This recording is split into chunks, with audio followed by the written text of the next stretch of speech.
네, 추미애 법무장관 아들의 군 시절 병가 특혜 의혹과 관련한 이슈는 계속해서 확대 재생산되고 있죠. 특히 정치권을 중심으로 해서 정치적 공방이 치열한 상황인데요. 이와 관련해서 추미애 장관 측은 법리적인 해석과 이 법리적인 해석을 받은 후에 자신들의 이 죄가 없음을 강조하고 있는 거죠. 관련해서 김태일 기자, 이 추미애 장관 아들이 병가와 관련한 증빙 서류를 검찰에 지금 다 제공했다라는 보도가 나오고 있는 거죠. 그렇습니다. 일단은 이게 추 장관의 아들이 지난 2017년 6월이죠. 2차 병가 처리와 관련한 증빙 서류를 부대에다가 제출했다는 사실을 검찰이 지금 확인한 걸로 알려지고 있습니다.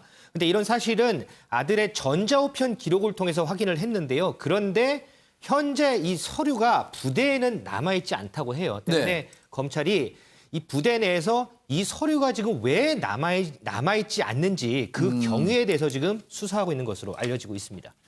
근데 보도를 보면 또 뭐 카투사들 당시에 병가를 받았던 사람들이나 한 95% 정도는 이 서류가 제대로 보관되지 않았다는 뭐 소식도 좀 전해지고요. 그렇습니다. 지난 2016년부터 3년간 조사를 해봤더니 한 95% 정도 서류가 없다, 서류 처리가 좀 부실했다 이런 조사 결과도 있는데 그런 영향 때문인지 어쨌든 간에 이 추 장관의 아들은 2차 병가와 관련해서 서류를 제출을 했고요. 제출했지만 부대에는 아직 이제 남아있지 않은 게 과연 이것이 누군가가 처리를 한 건지 아니면 어떻게 분실을 한 건지 이 부분은 이제 검찰 수사에서 가려질 것으로 보입니다. 네, 최은민 기자, 이게 2시부터요. 오늘 대정부 질문 마지막 날이잖아요. 사회 분야에 대한 대정부 질문이 있는데 추미애 법무장관이 오늘 국회에 참석을 하죠.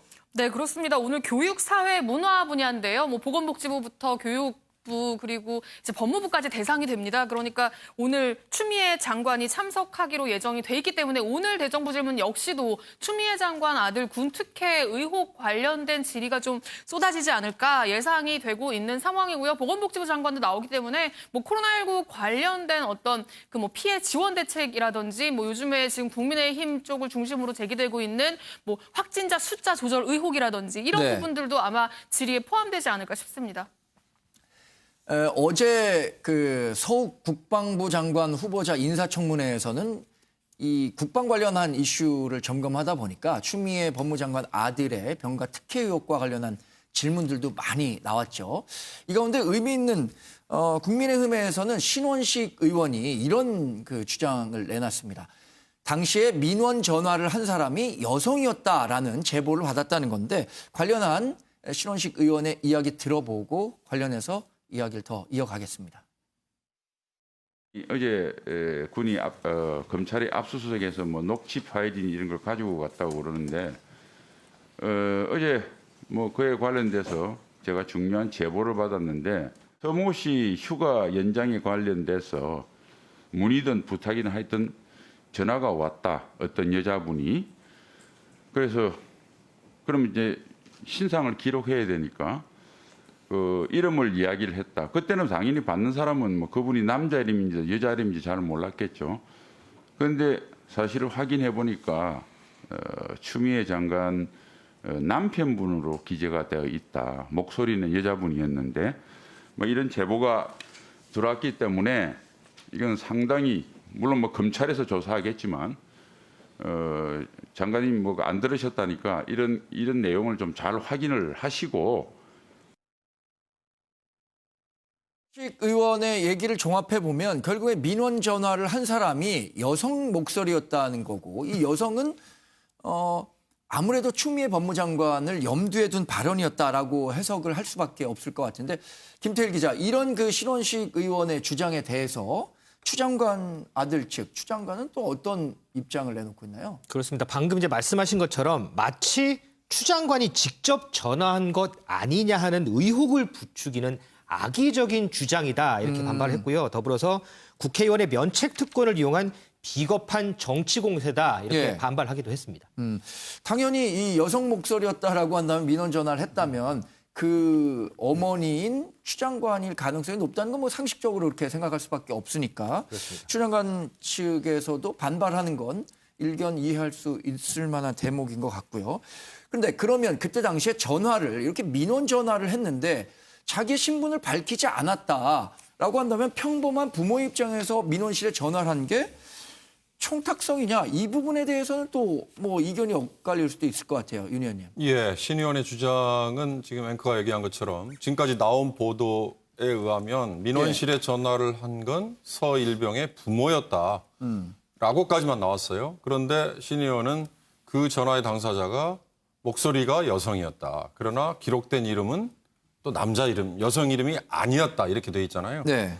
그러니까 그런 걸로 보면 추미애 장관이 전화를 했을 수 있겠구나라는 건데 그 사실을 놓고 보면 만약에 사실이라면 두 가지의 상충되는 게 나오죠. 하나는 예. 민원실에 전화를 해놓고 당시에 민주당의 대표 신분인 추 장관이 본인의 신분을 밝히지 않았다는 건 청탁을 위한 전화가 아니구나. 그냥 네. 문의를 위한 전화였겠구나라는 짐작을 하게 하는 거. 이거 네. 하나인데 더 중요한 건 추 장관이 지금까지 국회 답변 또는 다른 질문에 대한 답변을 통해서 예.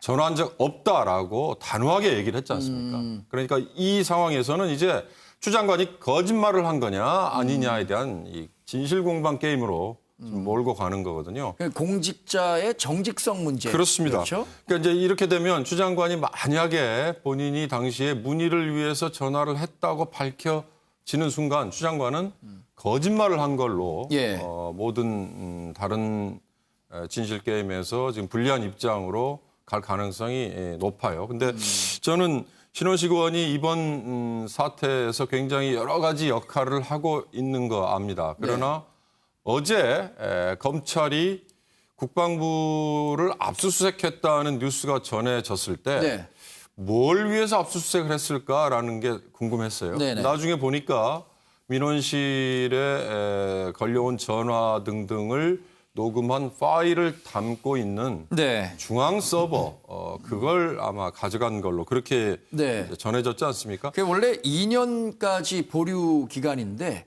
이게 데이터가 좀 남아서 더 많은 오랜 기간 동안 보관이 돼 있었다라고 지금 제가 본 보도가 되고 뉴스에는 있는 중앙 서버에는 보존 기간이 조금 더 길기 때문에 예. 거기에 있었던 걸 가져갔다라고 하는데 그 얘기가 알려지는 걸 딱 기다려서 이런 주장을 그것도 마침 어제 서욱 국방장관 후보자의 청문회 자리를 통해서 얘기를 했으니까 전 국회에서의 발언이니까 당연히 면책특권이 되는 거고요. 왜 그랬을까 했더니 신원식 의원 측에서 그렇게 얘기를 했어요. 검찰이 압수수색을 해놓고 그걸 감출까 봐 그걸 못을 받기 위해서 한 얘기다라고 했다는데 어찌됐든 이게 자칫 잘못하면 이제 추 장관의 거짓말이냐 아니냐에 대한 진실 게임 이걸로만 지금 흘러갈 가능성이 높아졌습니다. 이 문제가 워낙 이제 정치적으로 첨예하게 맞부딪히게 되다 보니까 이 정치적인 사안으로 갈수록 서로 이 충돌하는 강도는 높아지는 것 같아요. 그래서 더불어민주당 측에서는 이 추미애 장관 논란과 관련해서 굉장히 그 엄호 태세를 강화하고 있죠. 그래서 김종민 민주당 최고위원 같은 경우에는 다양한 엄호성 발언을 내놓기도 했는데 최현미 기자, 이번에 김종민 민주당 의원이 한 얘기는 과거에 했었던 거에선 조금 한 발 물러섰다고 해야 될까요? 어떻습니까? 네, 사실 좀 그렇게 볼 수 있는 발언이 오늘 아침 라디오에서 나왔는데요. 예. 김종민 의원이 이렇게 얘기했습니다. 보좌관이, 그러니까 추 장관의 당시 보좌관이 전화한 건 사실인 것 같다. 국방부 대위에게 전화한 건 사실인 것 같다라면서 지금 추미애 장관은 뭐 인정하지 않고 있죠. 본인이 직접 시키지도 않았고 뭐 보좌관이 전화를 했는지도 내가 확인해보지 않아서 모르겠다라고 그런 식으로 해명을 하고 있는데 김종민 민주당 의원이 직접 본인 인터뷰에 나서서 보좌관이 전화한 건 사실인 것 같다라고 확인을 했고요. 그러면서 그건 사실인 것 같지만 문제는 전화를 한 보좌관도 그리고 전화 받은 대위라는 분도 정확하게 그 기억을 못하고 있다. 그게 더 중요하다. 이게 특혜를 요구하는 청탁이었다면 담당 대위가 청탁을 받은 담당 대위가 그 상황을 기억을 제대로 못할 리가 없다라면서 이거는 뭐 외압으로 볼 수 없다라는 게 지금 김종민 의원의 논리고요. 그러면서 이제 전화를 한 번 하긴 한 것 같은데 그러면서 이제 그 얘기도 했어요. 그렇다면 보좌관이 왜 직접 나서서 전화를 했느냐. 그 부분에 대해서도 얘기했는데 이제 추 장관은 시킨 적 없다고 지금 두고 주장하잖아요. 그거하고 조금 일맥상통하긴 합니다. 뭐라고 표현했냐면 그 추 장관의 아들인 서일병이 자기 문제를 해결하기 위해서 알아보다가 도움을 청한 것 같다. 그러니까 도움을 청한 것 같다라고 하면서 보좌관이 만약에 이 문제를 알아서 이제 뭐 아들이 해달라고 부탁도 안 했는데 알아서 처리를 해줬다면 상당히 부적절한 거지만 지금 상황을 봤을 때는 서일병이 하다가 정말 자기가 힘드니까 근데 또 엄마도 정치인이니까 통화가 예. 안 돼서 보좌관에게 도움을 요청을 한 거라면 조금 다른 문제가 아니겠느냐라는 식으로 그러니까 추 장관은 이 문제와 관련이 없는 걸로 배제를 시키고 네. 보좌관이 전화를 한 건 맞는데 아마 아들이 좀 이렇게 저렇게 알아보다가 엄마가 이제 워낙에 바쁘니까 예. 보좌관에게 도움을 청한 게 아니겠느냐라는 식으로 좀 오늘 인터뷰를 했습니다. 지금 검찰 조사가 조금씩 보도되는 걸 보면 최 의원님 이 보좌관과 통화를 했다는 대위가 검찰 조사에서 전화를 받았을 때 내가 좀 심리적 압박감을 느꼈다라는 발언을 검찰 조사에서 했다는 거 아닙니까? 이렇게 그렇죠. 되면 이거에 대한 좀 법률적 해석이 좀 달라질 수도 있을 것 같아요. 아니 우리가 뭐 청탁하고 이럴 때 처음부터 얘 이거 좀 뭐 병원 가는 거 이거 좀 뭐 연장시켜 주세요 이런 얘기 안 합니다. 예. 좀 알아봐 주세요 이렇게 얘기를 뭐 시작하지 당연히 않습니까? 그렇겠죠. 예. 그렇다면 거기 뭐 대위 정도의 그런 캐리어를 갖고 있으면 그런 일들을 많이 접했기 때문에 뭐 심리적 압박감을 받을 수밖에 없고 그다음에 자기를 소개할 때 분명히 추 장관의 보좌관이라고 얘기를 한 것은 네. 뭐 우리가 미루어 짐작할 때 추 장관하고 뭐 어떤 이 교류가 있었구나. 네. 사실 이제 보좌관들은요, 뭐 둘이서 지금 뭐 서 씨하고 이 보좌관하고 같이 뭐 얘기를 해서 뭐 형동생 사이에서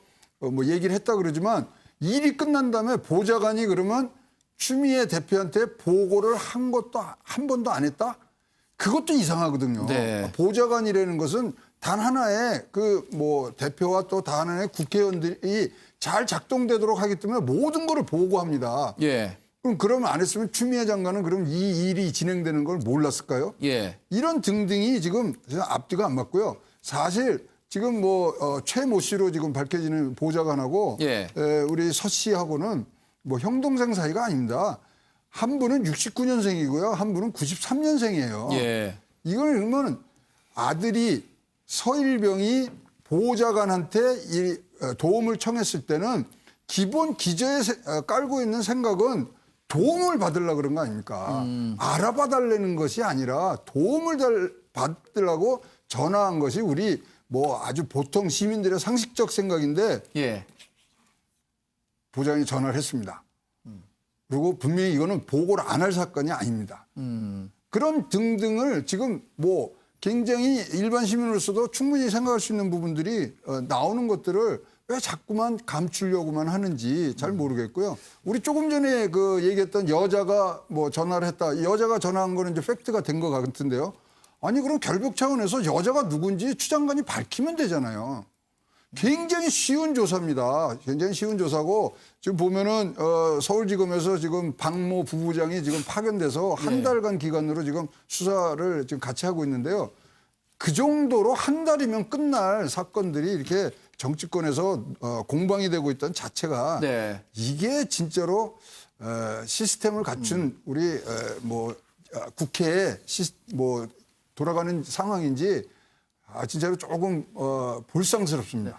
여하튼 검찰 조사가 지금 뭐 8개월 동안 제대로 진행되지 않으면서 늑장 조사였다라는 지적이 많았는데 만약에 이게 검찰 조사가 이제 조만간 나온다고 하더라도 이 검찰 조사에 대해서 얼마나 많은 사람들이 수긍할 수 있을지의 문제는 또 별개라는 생각이 들어서 정치적 공방이 계속될 것이라는 생각이 드는데요. 최은미 기자, 이 추미애 장관 아들의 군 특혜 의혹에 대해서 검찰 수사하는 거 있잖아요.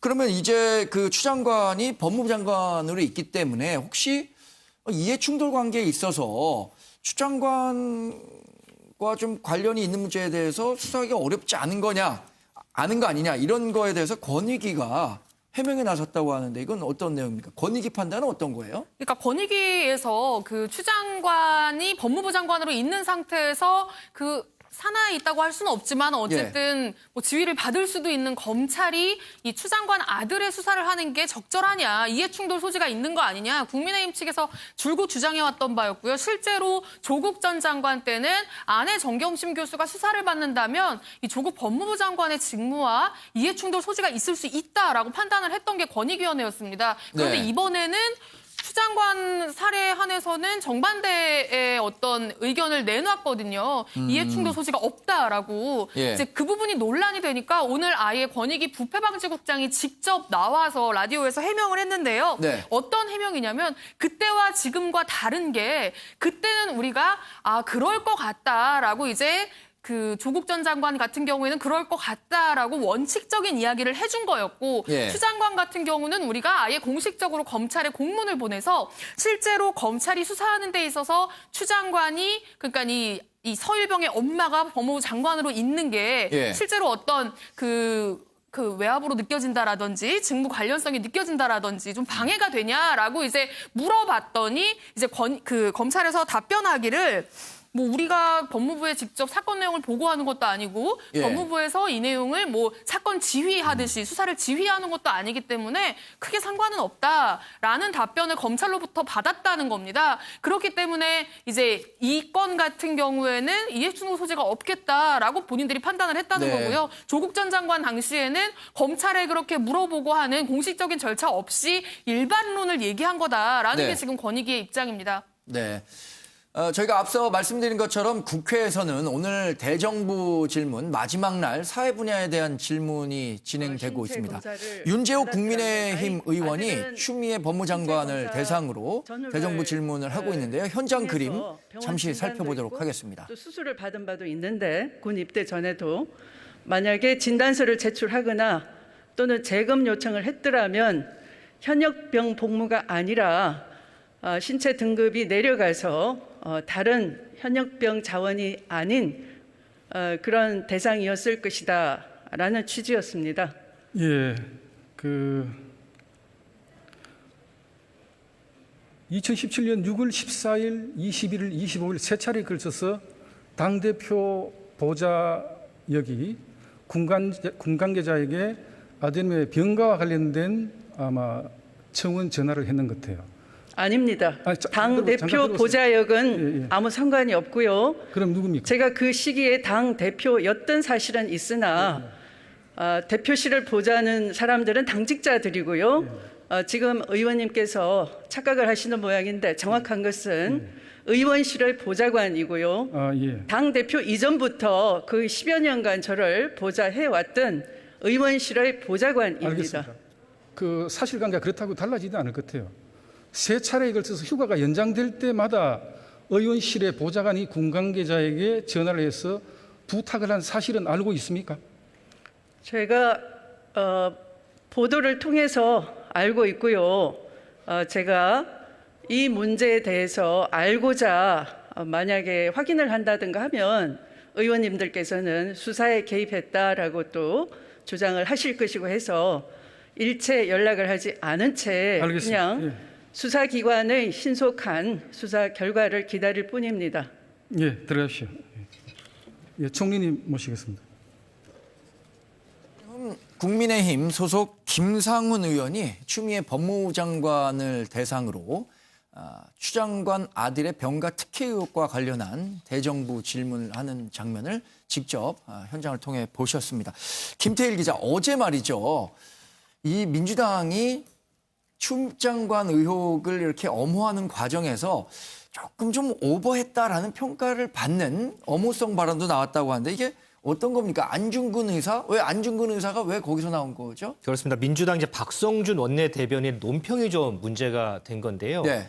그러니까 추 장관의 아들이 무릎 수술을 받은 건 군인으로서 본분을 다하기 위함이었고 예. 이는 위국 헌신 군인 본분, 그러니까 나라를 위해 몸을 바치는 것이 군인의 본분이라고 했던 안중근 의사의 유훈을 실천한 것이다. 이런 논평을 냈어요. 그랬더니 네. 이제 왜 여기에 안중근 의사를 끌어들이느냐 이런 비판이 여기저기서 막 제기가 됐거든요. 네. 그랬더니 이제 3시간 만에 결국 이 해당 문구를 삭제한 논평을 다시 냈고요. 이 박 대변인은 적절치 않은 인용으로 무리를 일으켜 유감이다 이렇게 사과하기도 했습니다. 네.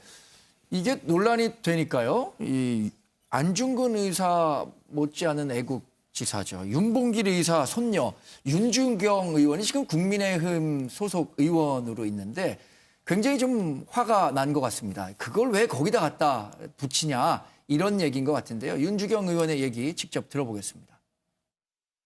미국 한신 군인 본문이란 말을 들으려면은 더 낮은 자세로 군복무를 해서 이와 같은 공정하지 않다는 말을 듣지 않도록 자기가 최선을 다했어야 되는 것입니다. 지금 이런 논란에 섰다는 것 자체가 벌써 이 위국 헌신 군인 본분에 맞지 않는 것이죠. 전 너무나 참담합니다. 어제 추 장관 아들이 안중근 의사의 말씀을 몸소 실천했다는 희대의 망언이 있었습니다. 민족의 영웅 안중근 의사를 어디에다 감히 비교합니까? 정신줄을 놓지 않고서야 어떻게 그럴 수가 있습니까? 추미애 장관의 아들 서모일병을 안중근 의사의 얘기에 빗대서 설명한 박성준 민주당 원내대변인, 마침 국회 국방위원회 소속이고요. 윤주경 국민의힘 의원도 국방위원회 소속이어서 어제 서욱 국방부 장관 인사청문 과정에서 이 얘기를 갖고 굉장히 세게 붙은 모습인데요. 여기에 안철수 국민의당 대표도 굉장히 격앙된 모습으로 이런 비유를 비판한 것 같아요. 최은미 기자. 근데 안 대표가 어떤 뭐 개인적인 감정도 좀 개입이 된 것 같죠?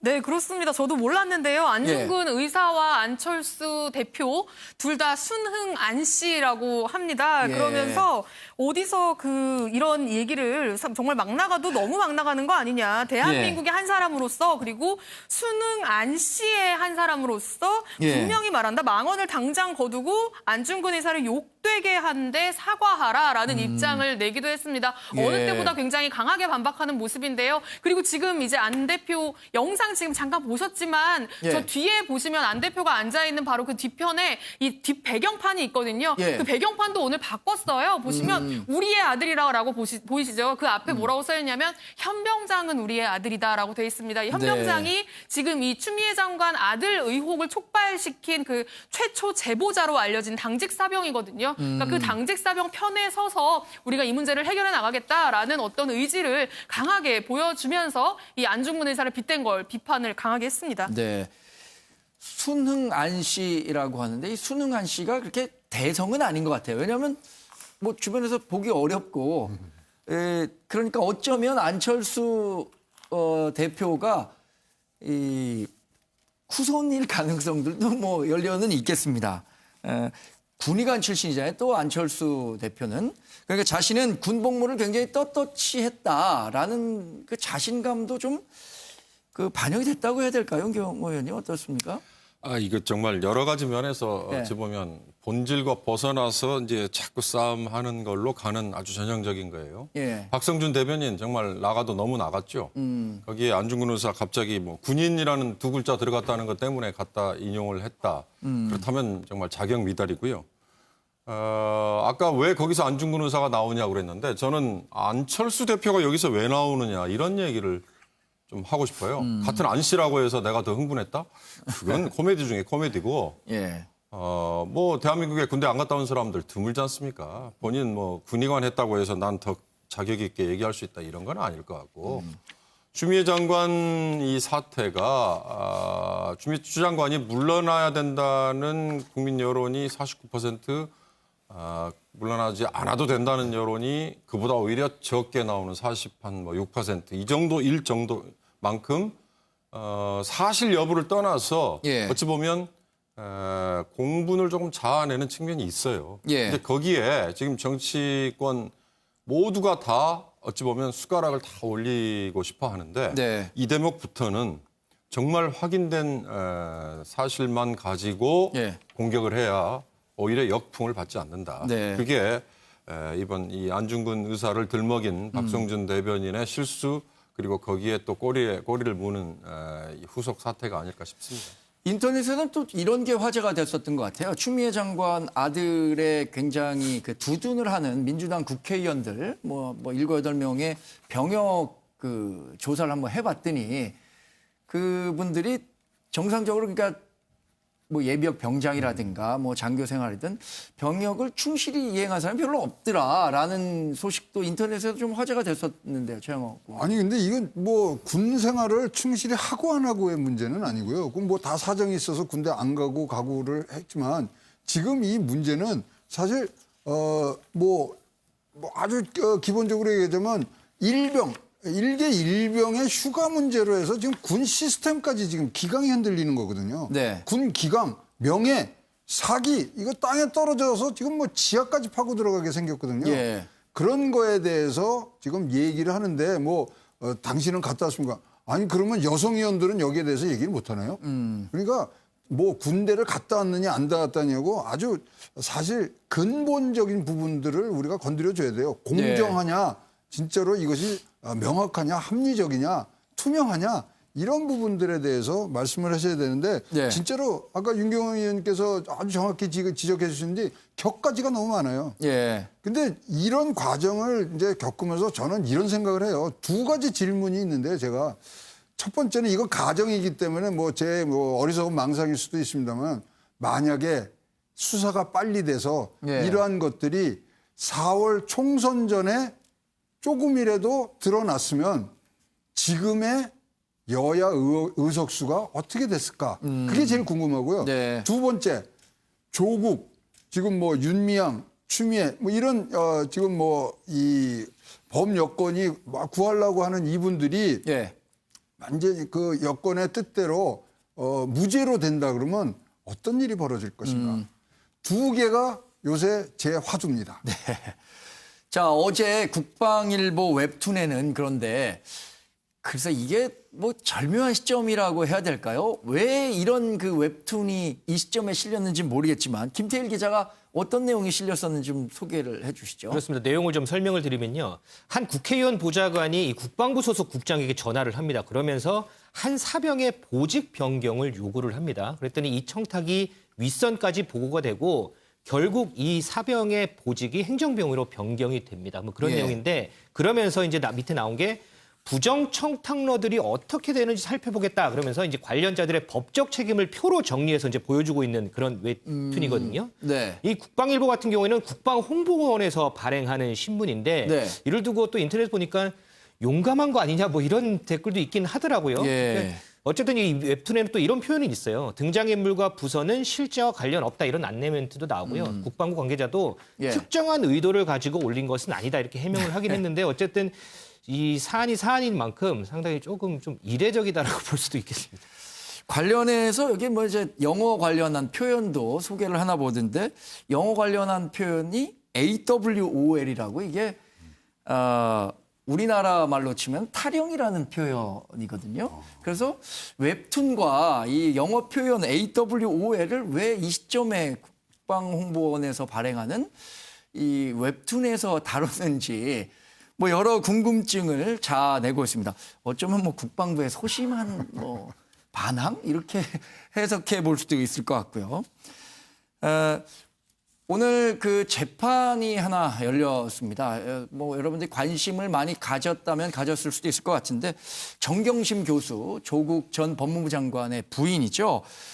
재판을 받는 과정에서 상당히 예기치 못한 상황이 벌어졌다고 해요. 최은미 기자, 이게 어떤 일이 벌어진 건가요? 네, 오늘 오전에 서울중앙지법에서 재판이 있었고요. 정경심 교수가 흔히 말하는 조국 펀드 관련해서 코링크 관련된 이 혐의와 관련돼서 이제 출석해서 재판을 받고 있는 상황이었는데 네. 이제 변호인 신문이 진행이 됐고요. 그다음에 검찰 신문이 시작되려고 할 찰나에 변호사가 예. 지금 정경심 교수 상태가 많이 안 좋다. 지금 대기석에 가서 좀 쉬면 안 되겠냐라고 해서 재판이 잠깐 10분간 휴정을 했습니다. 그리고 정경심 교수에게 휴식 시간을 줬는데 휴식을 한 이후에도 이제 변호인이 지금 상태가 상당히 안 좋다. 네. 지금 오늘은 아마 나가서 지금 빨리 치료를 받는 게 나을 것 같다라고 예. 이제 재판부에 얘기를 한 겁니다. 근데 이렇게 되면은 불출석 재판이 되기 때문에 재판부에서는 소명 자료를 받아야 한다고 합니다. 그런데 예. 현장에서 목격한 정경심 교수의 상태가 재판부가 보기에도 너무 안 좋아 보여서 법정에서 관찰하니 많이 아파 보인다라면서 재판부에서 불출석을 허가했고요. 그래서 이제 나가도 되는 상황이 됐는데 나가려고 정경심 교수가 의자에서 일어나는 그 순간에 이제 자신도 모르게 바닥에 쿵 하고 쓰러지는 상황이 벌어졌고요. 그러니까 사실상 어떻게 보면 좀 실신을 한 게 아닌가라고 보여질 정도로 상당히 안 좋은 상황이었고요. 좀 상당 시간 동안에 일어나지 못하고 계속 이제 사람들의 부축을 받아서야 조금씩 네. 움직이는 그런 상황이 있었다고 합니다. 그래서 실제로 119가 왔고요. 재판이 그 상황에서 끝나버렸고 예. 이제 그 방청석에 있던 분들 다 퇴정시키고 119가 와서 들것에 실려가지고 인근에 있는 서울성모병원에 실려갔고요. 그리고 지금 조국 전 장관이 이 사건과 관련해서 입장을 좀 냈는데요. 예. 지금 오늘 재판 도중에 탈진해서 입원한 상태다라면서 지금 지난주부터 재판이 너무 여러 개가 오다 보니까 이런 상황까지 벌어진 것 같다라면서 뭐 과거에 입원했을 때 기자들이 뭐 병원에 찾아가기도 했는데 이번에는 좀 그런 식의 과잉 취재는 좀 하지 말아달라라고 네. 이야기를 한 상황입니다. 변호인도 지금 예. 입장을 냈는데요. 뇌신경계 문제로 정기적으로 치료를 받아왔던 병원에 네. 지금 입원해서 치료를 받고 있는 중이다라는 입장을 냈습니다. 오전 상황과 관련해서 변호인이 한 얘기가 있습니다. 직접 한번 들어보고요. 다행인 건 정경심 교수가 그래도 의식이 없다거나 그런 상황은 아니라고 하는 점은 다행입니다.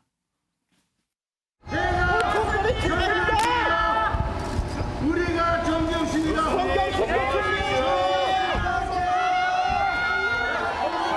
오늘 입성 관계자들 증인으로 나오는데 어떤 부분 진술을 준비하셨나요?